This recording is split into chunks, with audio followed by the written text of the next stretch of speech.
banyak sekali. Ini bukan dalam konteks sombong atau takabur, bukan. Saya cerita baca kitab banyak itu supaya sampean tahu bahwa pikiran saya ini mamlu dipenuhi dengan pikiran-pikiran ulama dulu karena saya sering baca. Jadi tidak pikiran saya sendiri. Khusyuk itu maknanya takut. Ya takut itu ya maknanya takut. Takut itu ya kelas-kelasan. Misalnya saya dipanggil bapak saya, "Bah, sini." Sekedar datang ke tempat itu meskipun nggak niat nurut. Saya ulang lagi, sekedar datang ke tempat beliau manggil saya meskipun nggak niat nurut, itu sudah satu poin tertentu. Karena dipanggil terus menghadap itu sudah bagus. Meskipun di hati saya nanti saya bilang nggak mau, saya mau main. Tapi itu sudah poin tersendiri. Karena bandingannya akbala dalam bahasa Arab itu adbaro. Adbaro itu dari kata dubur. Dubur itu membelakangi. Daripada misalnya dipanggil, "Bah, sini," malah lari, menjauh.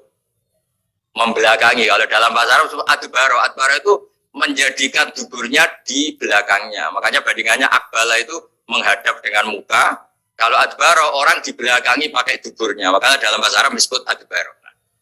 Jika terburuk dari seorang hamba itu adbaro, dipanggil tidak moro, dipanggil tidak menuju yang dipanggil, malah menjauh. Nah, menjauh ini dalam bahasa Arab itu kadang dibahasakan tawallah. Tawallah itu mengu itu menghindari, atau adbaro, membelakang.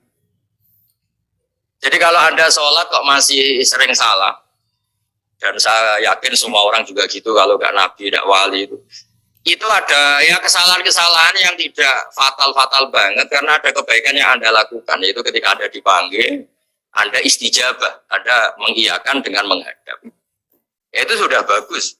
Nah, setelah menghadap ternyata disuruh apa itu tidak nurut. Disuruh apa nggak nurut itu satu kesalahan yang tidak mengganggu poin pertama tadi Anda menghadap. Sehingga banyak cerita di hadis-hadis ada sahabat yang zaman itu tidak soleh-soleh banget. Zaman itu ketika Nabi, "Saya ini mau sholat ya Rasulullah, tapi jangan diminta berhenti dari begini-begini." Beliau menyebutkan sekian kemungkaran sahabat tadi. Nabi komentarnya itu, "Sayan hahumayakun." Nanti kalau sering sholat lama-lama ya nggak begitu. Nah, ini kelirunya kita sebagai manusia. Lama-lama juga baik itu kita kira itu terus harus sekarang gitu loh.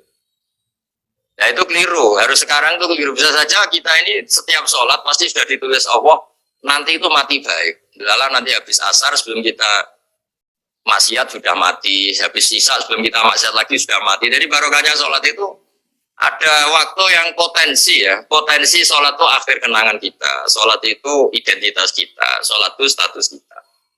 Nah, karena kita sholat itu pakai niat, niat itu komitmen.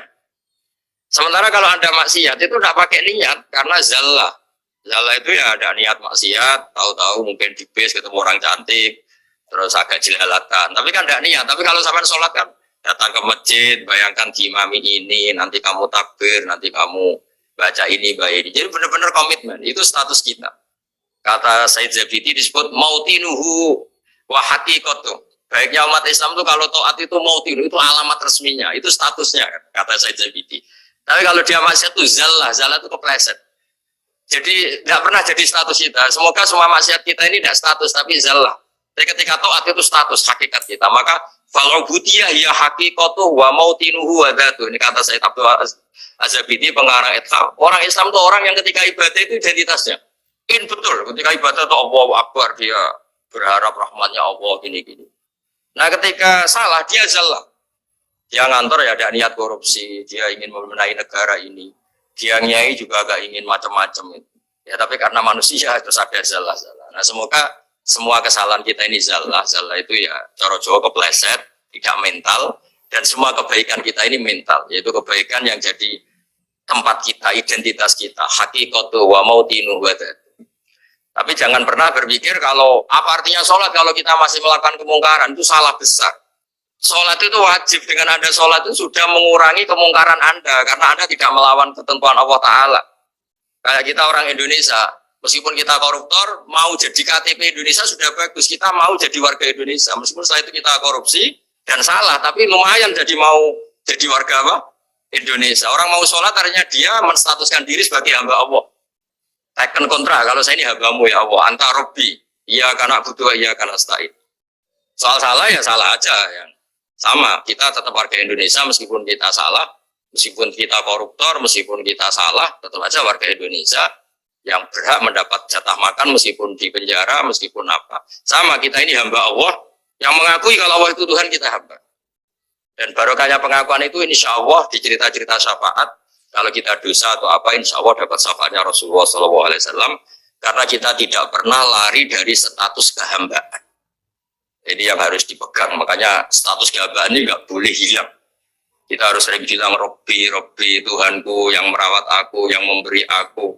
Dengan demikian kita menjaga status kehambaan kita. Dan status hamba ini yang menjadikan orang layak masuk surga, yaitu Fadkhuli fi ibadi, kamu harus resmi menjadi hambaku, baru ada perintah wadkhuli jannati. Kalau menjadi hamba aja nggak mau, kita punya keangkuhan, punya keinginan yang mulu-mulu, sehingga seakan-akan kita ini Tuhan, itu tidak menghamba. Kita harus fadkhuli fi ibadi, baru wadkhuli jannati.